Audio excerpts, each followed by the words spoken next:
Hi guys, it's Lori with While We Still Can, and Rocky. we have some things to discuss. We pulled into Estes Park, Elk Meadows RV Resort, and I use casino. I use that term loosely. It's not a resort. And there's no casino. We will not be back here again. We'll talk about that later. But anyway, on the way here from... Uray. No, it wasn't Uray before. It was Silt. after that. Silt, Colorado. I drive behind Rocky in the Jeep. And I noticed that the rig was dog tracking. And if you're not familiar with what that is, you want to show them what dog tracking is? The rig goes sideways down the road. So it looks like it's crooked going down the road. So I radioed Rocky and I said, I think the rig looks like it's dog tracking. And he's like, well, there's really nowhere to stop. And he kind of blew it off. Meanwhile, I'm in the Jeep freaking out. Because I can see how crooked it is. And then I'm questioning my sanity, thinking, well, maybe I'm just seeing things. Maybe this is not right. So I video it. I'm looking up. Traffic's bad because we're by Denver. And to confirm it, I pull to the right and look at the rig, right in my lane. And then to the left in mine, and I'm like, no, that there's definitely something wrong. Plus, if you look up at the air conditioners, they're not in line with each other. They're crooked, just like the rest of the rig, just to make sure I wasn't full of beans. Long story short, we get here, and a day or two goes by because we're busy and we're excited because we're in Rocky Mountain National Park, and oh my gosh, we get to see the elk and all those things. And Rocky climbs underneath and he looks around. He's like, yeah, everything looks to be just fine. Me, because I'm over anal. I was an engineer, so I'm weird about stuff. I get under there and I'm like, holy crap. There was a bolt missing from one of the spring, what do you call that, shackle? Yeah. So where the spring is held up to the frame, there's a bracket there, and the bolt was out of it, springs hanging down, and the sumo spring, which I'm glad we have, was moved out of place, and things were all kittywampus under there. Sumo spring saved it. It kept the spring from coming up and hitting the frame and everything else. Yep. So we're grateful that Brinkley had the foresight to put sumo springs under there.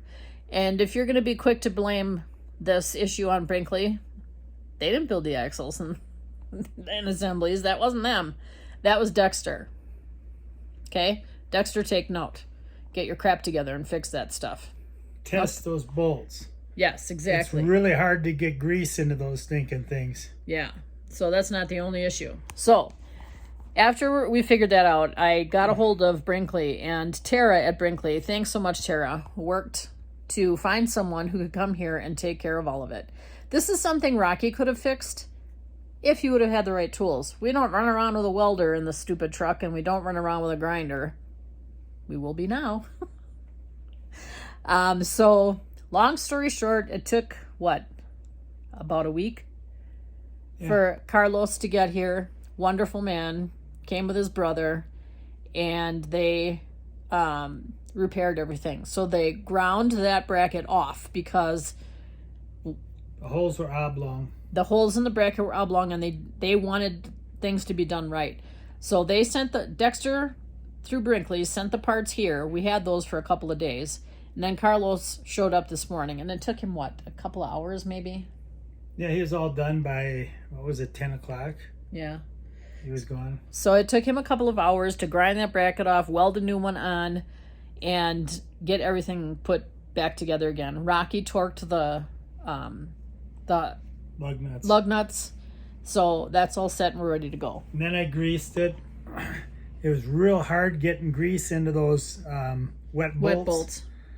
And some of them are almost impossible to get it in, and other ones that went in pretty easy. So I'm thinking those wet bolts aren't right, or those brass bushings that are on it are too tight and you can't get the grease through it.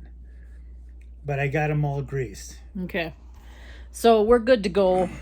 in that respect now.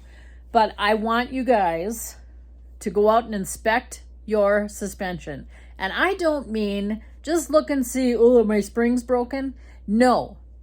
Look at every component of your suspension and make sure that it's intact, things are where they're supposed to be, and there's no cracks. The same gap between each wheel.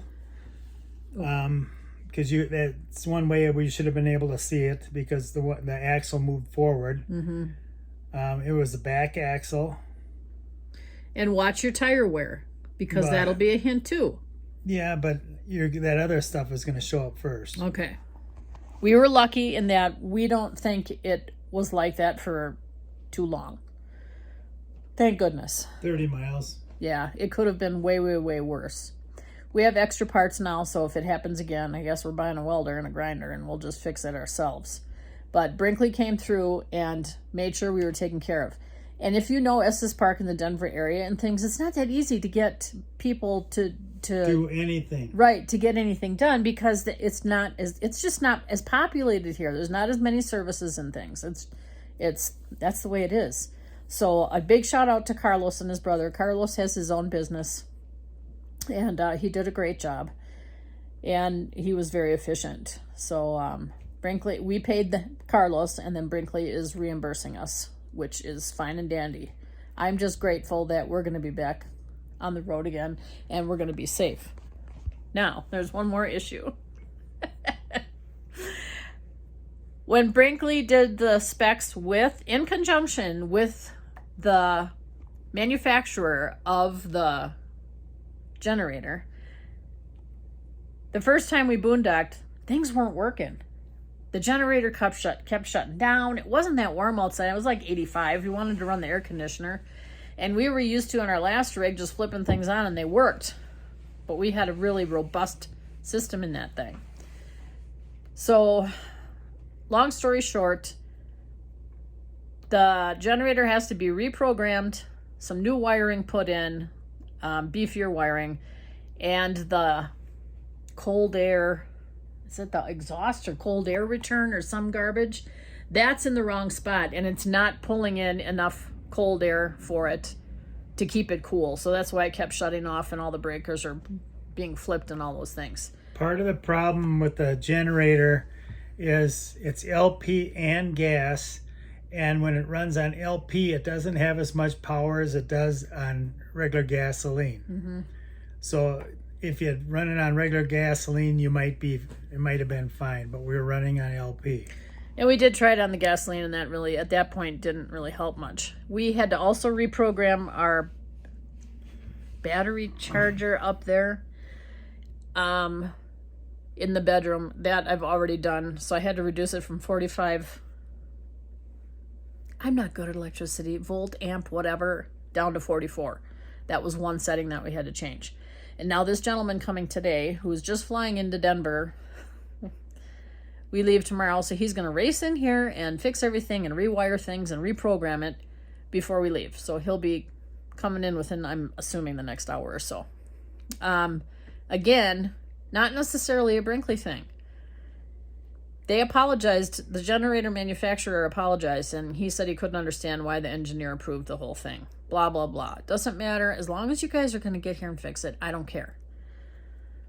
So, we still love the rig. We had a lot of little issues, and it was just stupid things from bouncing down the road. But we figured out how to fix anything that was wrong. I could have done the leaf springs. Yeah. I would have preferred to do the leaf springs, but my welders are at home. Yep. And your grinders and all the tools and all those things. Here's my issue. Do we love our Brinkley, and do we love Brinkley yet? Absolutely. It took some pushing to get stuff done in a timely manner, because we have reservations and things, just like everybody else who's out there RVing. But I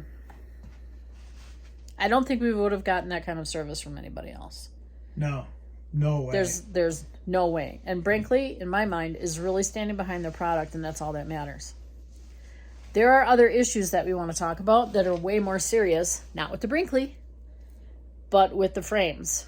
And it doesn't apply to the Brinkley frames. We're going to do that in another video, okay? We're going to talk about that.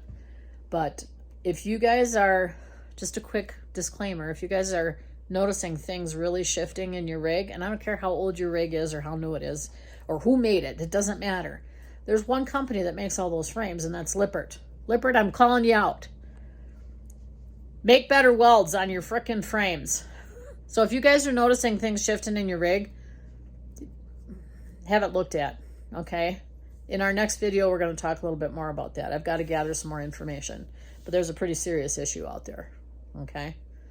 If one of these things fall apart, it's going to kill people on the road. Yes. And, you know, the car dealer, the car industry, they can't let stuff like that go. But why can the RV industry let that stuff go? Exactly. So one of the videos we want you to watch in preparation for our next video to talk about this is go to my bucket list and watch Jeff's latest video. He's going to be putting another one out this weekend, but watch his latest video on frame flex. And he had 17 welds broken on his frame. 17. Okay, this is a dangerous thing, guys, so we're going to talk more about it. But anyway, so that's our PSA for today. Hope you're all having a great day. Get out there and do it while you still can.